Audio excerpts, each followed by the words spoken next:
नमस्कार मित्रांनो, मी स्वप्नील शिर्के। मित्रांनो, आता मी लालबाग मध्ये आपला तेजूकायचा जो प्रोजेक्ट चालू आहे त्याच्या गेटच्या बाहेर उभा आहे।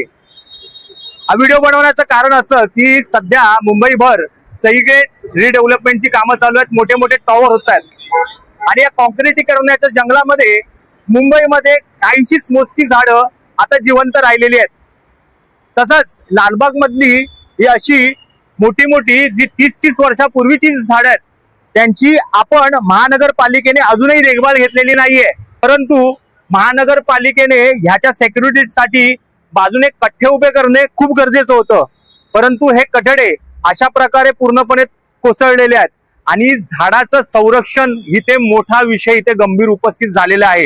नुसतं ह्याच झाडाचं नाही म्हणत आहे, तर तुम्ही सध्या असलेल्या मुंबईमध्ये कुठल्याही झाडाखाली बघा तर तुम्हाला अशा प्रकारे झाडांची परिस्थिती दिसेल। झाडांच्या आजूबाजूला अशा प्लास्टिकच्या बाटल्या, दगडी, त्याच्यानंतर बघा काय काय पडलेल्या आहेत, परंतु झाडाची देखभाल ही होत नाहीये। तर पालिकेला मला म्हणणं आहे की आपण ज्या अर्थी या झाडांवरती आपण मोठा खर्चिक दाखवतो, परंतु या झाडांचं संरक्षण का होत नाहीत।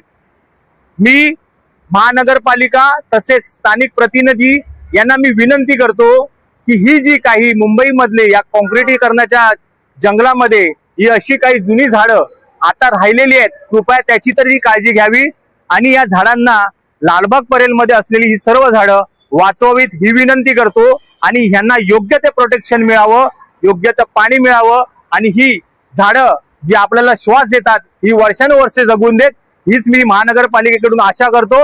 धन्यवाद।